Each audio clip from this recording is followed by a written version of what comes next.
사랑하는 성도 여러분, 안녕하십니까? 7월 20일 화요일 성경 바로 읽기 시간입니다. 오늘은 삼위일체 개념 이해하기라는 제목으로 함께 말씀을 살펴보도록 하겠습니다. 이 성경은 여호와 하나님은 삼위로 계신다는 것을 분명히 계시하고 있습니다. 마태복음 28장 19절입니다. 그러므로 너희는 가서 모든 족속으로 제자를 삼아 아버지와 아들과 성령의 이름으로 침례를 주고, 이 침례를 줄 때 아버지 그리고 아들 성령의 이름으로 주라고 명령하셨습니다. 아버지, 아들, 성령은 셋입니다. 셋은 분명히 복수입니다.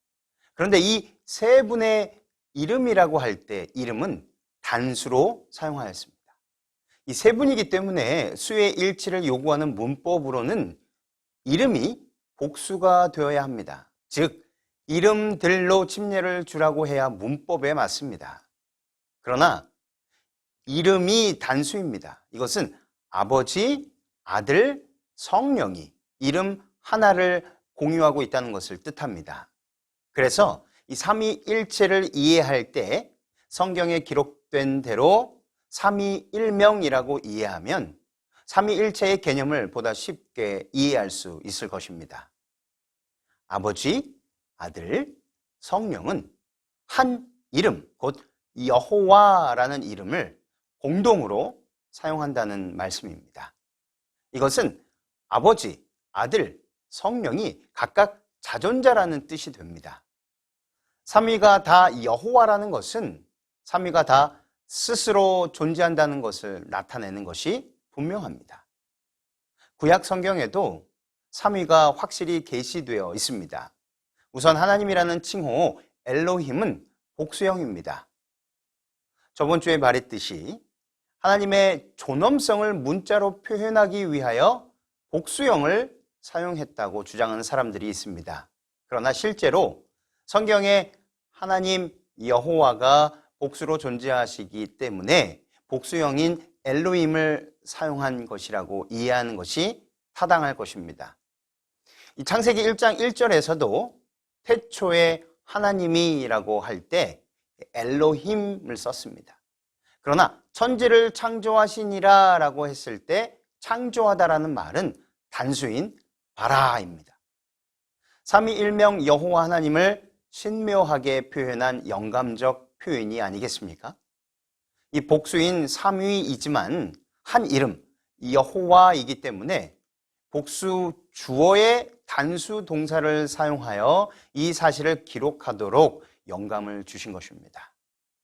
또 사람을 창조하실 때도 우리의 형상을 따라 우리의 모양대로 우리가 사람을 만들고 창세기 1장 26절에 이렇게 말씀하시고 우리라는 복수형으로 말씀하셨고 그 우리의 형상이 하나님의 형상이라고 말씀하셨습니다. 거기에 우리라는 말을 3번 연거푸 사용한 것과 창조라는 말도 3번 반복해서 사용한 것을 통하여 삼위가 함께 작업하신 것을 나타냅니다. 이 한글 개역 성경에는 창조가 2번만 번역되었는데 원문은 3번입니다.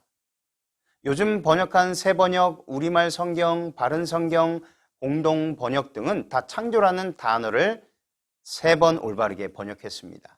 창세기 1장 27절에 바른 성경 번역은 이렇게 나옵니다. 하나님께서 자신의 형상대로 사람을 창조하시되 하나님의 형상대로 사람을 창조하셨으니 그들을 남자와 여자로 창조하셨다. 사실 이 문장에서 개역 성경처럼 창조라는 말을 2번만 해도 문장이 성립됩니다. 그런데 원문은 굳이 3번 창조라는 동사를 사용하였습니다. 이런 표현은 여호와 하나님이 삼위로 계시는 것을 나타내는 적절한 표현인 것입니다. 이 구약 성경 어디에 삼위의 이름이 동일하게 여호와라는 이름으로 기록되어 있을까요? 창세기 3장 22절입니다.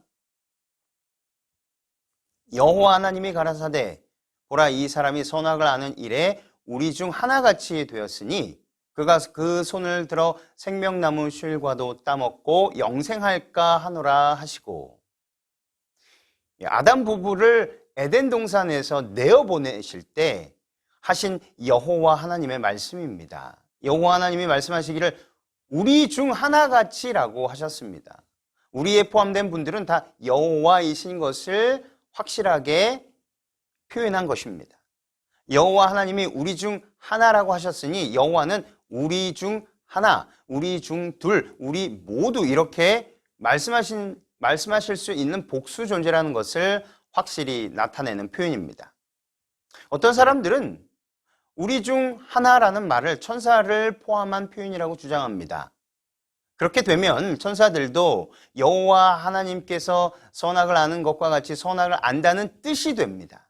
그러나 사탄인 뱀은 하나님과 같이 되어 선악을 알 줄을 하나님이 아신다라고 창세기 3장 5절에 말했습니다. 이 말은 천사도 여호와 하나님과 같은 존재라는 말이 됩니다. 이런 주장은 성경적으로 도무지 맞지 않는 주장입니다. 혹시 이런 말을 들으면 그 말이 얼마나 비성경적인지 당장 알아차려야 하는 것입니다. 창세기 10장 5절로 7절에 여호와께서 인생들을 쌓는 성과 대를 보시려고 강림하셨더라. 여호와께서 가라사대 이 무리가 한 족속이요 언어도 하나이므로 이같이 시작하였으니 이후로는 그 경영하는 일을 금지할 수 없으리로다. 자, 우리가 내려가서 거기서 그들의 언어를 혼잡케 하여 그들로 서로 알아듣지 못하게 하자 하시고, 사람들이 바벨탑을 쌓을 때 여호와 하나님께서 하신 행동을 표현하는 구절입니다. 여호와께서 말씀하시기를 자, 우리가 내려가서라고 하셨습니다. 함께 내려오신 우리는 다 여호와 하나님이신 것이 분명하지 않습니까? 그런데 주어 하나님 엘로힘이 복수이지만 동사를 단수를 사용한 구절을 대표적으로 창세기 1장 1절을 들었는데, 어떤 사람들은 존엄 복수를 사용했으나 실제로는 단수이기 때문에 동사는 단수를 썼다고 말하지만, 여기 창세기 11장 5절 7절에서 7절 우리가 내려가서라는 문장에서 이 내려가서는 복수를 썼습니다. 창세기 1장 27절에 하나님이 자기 형상대로 사람을 창조하시는 그것은 단수입니다. 그러나 11장 7절에 내려가서는 복수를 취합니다. 즉 우리가라고 말씀하신 여호와가 복수 존재라는 것을 분명히 나타내는 것으로 그 주어의 동사 내려와서를 복수로 쓰도록 영감하신 것입니다. 이 내려오다 단수는 야라드입니다. 히브리 말로. 그러나 7절은 내레다로서 야라드의 복수형입니다. 성경에 이런 예들이 여러 번 나옵니다. 이런 구절들은 여호와라는 이름을 가지신 하나님이 복수 존재로서 삼 위가 동일하게 여호와라는 칭호를 사용하는 스스로 계신 분들이라는 것을 계시합니다. 구약 성경은 이처럼 여호와라는 이름을 사용하시는 분이 세 분이 계심을 알 수 있습니다.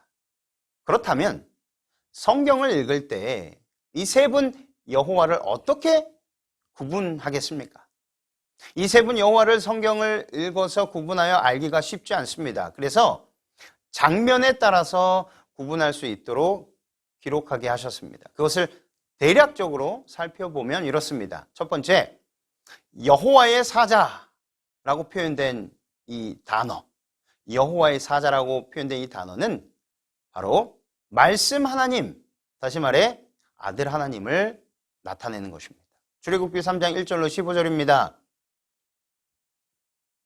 모세가 그 장인 미디안 제사장 이드로의 양 무리를 치더니 그 무리를 광야 서편으로 인도하여 하나님의 산 호렙에 이르매 여호와의 사자가 떨기나무 불꽃 가운데서 그에게 나타나시니라. 그가 보니 떨기나무에 불이 붙었으나 사라지지 아니하는지라. 이에 가로되 내가 돌이켜 가서 이 큰 광경을 보리라. 떨기나무가 어찌하여 타지 아니하는고 하는 동시에 여호와께서 그가 보려고 돌이켜 오는 것을 보신지라. 하나님이 떨기나무 가운데에서 그를 불러 가라사대 모세야 모세야 하시매 그가 가로되 내가 여기 있나이다 하나님이 가라사대 이리로 가까이 하지 말라. 너의 선 곳은 거룩한 땅이니 내 발에서 신을 벗으라. 또 이르시되 나는 내 조상의 하나님이니 아브라함의 하나님, 이삭의 하나님, 야곱의 하나님이니라.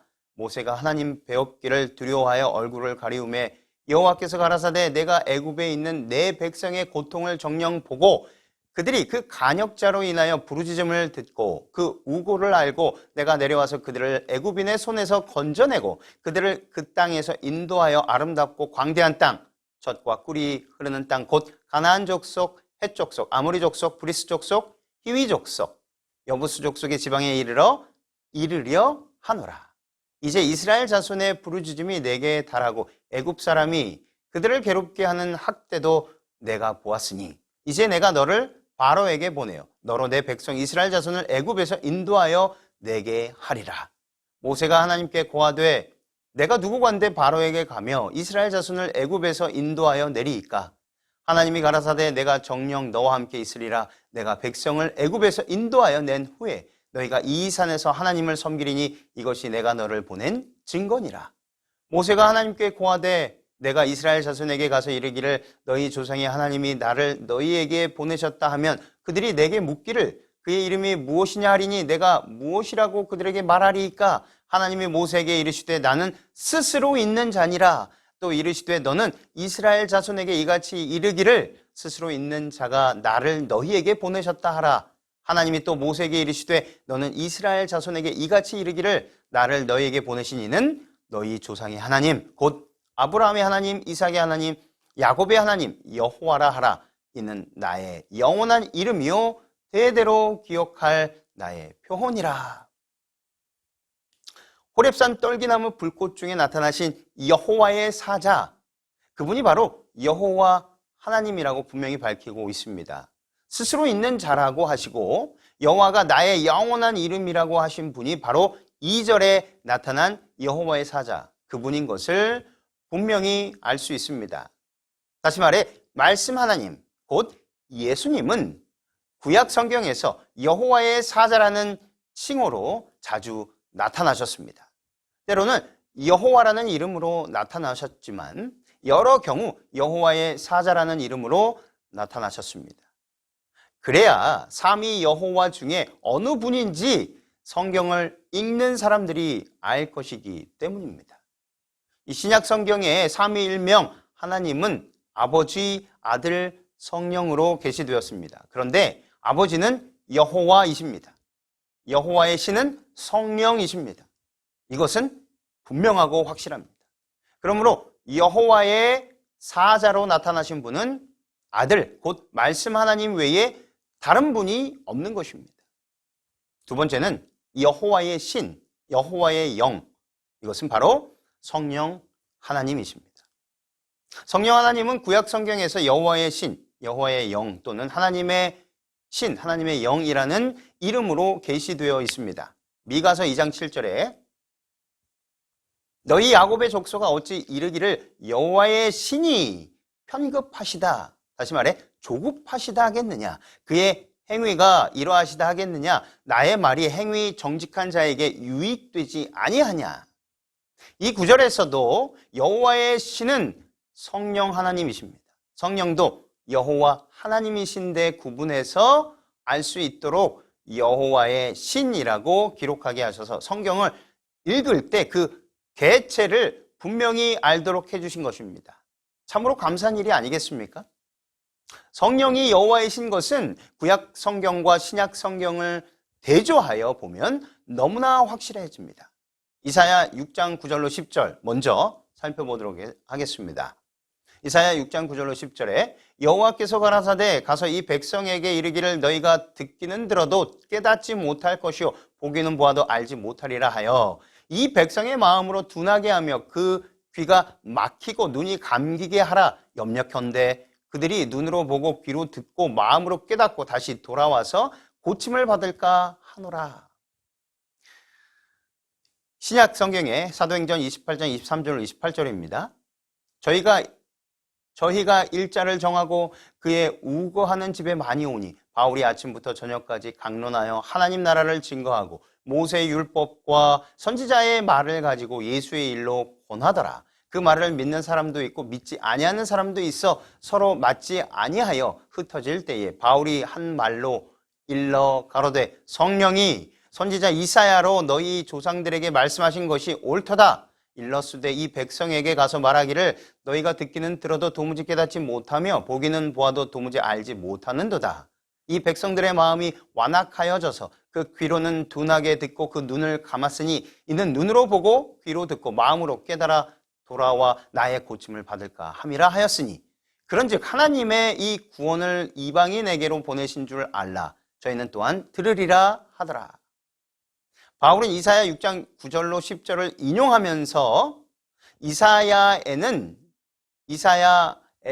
이사야서에서는 여호와께서 가라사대라고 한 것을 성령이 선지자 이사야로 너희 조상들에게 말씀하신 것이 옳도다라고 말했습니다. 하나님의 영께서 이사야에게 말씀하신 여호와가 바로 성령이시라고 가르쳐 주신 것입니다. 세 번째는 바로 여호와이십니다. 신약 성경에서 예수님이 아버지 하나님이라고 호칭한 그 하나님은 구약 성경에서 다른 수식어 없이 여호와로 계시되었습니다. 그분은 아버지라고 기록하여 혼동이 없게 하였습니다. 신명기 32장 6절에 우매무지한 백성아 여호와께 이같이 보답하느냐 그는 너를 얻으신 너의 아버지가 아니시냐 너를 지으시고 세우셨도다. 이처럼 구약 성경에도 삼위 여호와 하나님이 개체를 가지신 개별적 존재이심을 분명히 계시해 주셨습니다. 구약 성경에는 희미하게 나타난 것이 아닙니다. 분명히 나타내고 계시다는 사실을 알 수 있습니다. 네 번째, 유일하시다는 말은 무슨 뜻일까요?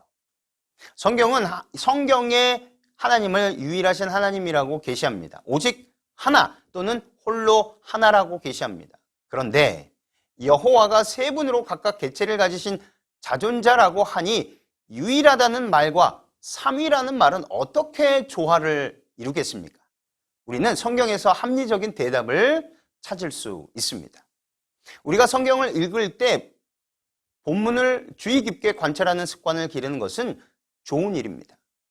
오직 하나라고 한 말의 근원이 신명기 6장 4절입니다. 그 구절을 유의해서 읽어보면 유일하다, 오직 하나라고 하는 말에 오해가 없을 것입니다. 신명기 6장 4절에 이스라엘아 들으라 우리 하나님 여호와는 오직 하나인 여호와시니 이 구절에 오직 하나인 분은 여호와라고 하였습니다. 하나님이라고 하지 않았습니다. 우리 하나님 여호와는 오직 하나인 여호와시니라고 하였습니다. 오직 하나인 분은 여호와이십니다. 스가랴서를 보면 좀 더 이해가 쉽습니다.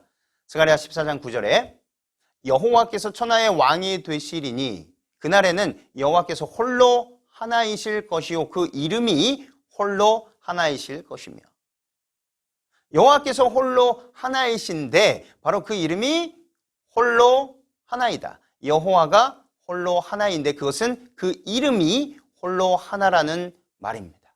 이 말을 우리가 오해할 이유가 하나도 없습니다. 여호와라는 이름을 사용할 수 있는 존재는 삼위일명, 삼위일체 되시는 여호와가 유일하다는 뜻입니다. 그 이름은 스스로 존재하는 분만이 사용할 수 있는 이름인데 그 이름을 사용할 수 있는 분은 여호와, 여호와의 사자, 여호와의 신, 이 세 분만이 온 우주의 유일한 분이라는 뜻입니다. 만약 이 세 분 외에도 스스로 존재하는 자가 있다면 그도 여호와라는 이름을 사용할 수 있을 것입니다. 그러나 우주에는 이 세 분 외에는 다른 자존자가 절대로 없기 때문에 유일하신 여호와이십니다. 신명기 6장 4절을 우리가 바르게 읽어야 하는 것입니다. 다시 읽어보면 이스라엘아 들으라 우리 하나님 여호와는 오직 하나인 여호와이시니 사람들이 이 구절을 읽으면서도 오직 하나인 하나님이라고 생각하고 읽는 것 같습니다. 이유가 있습니다. 신약 성경에 그렇게 인용되었기 때문입니다.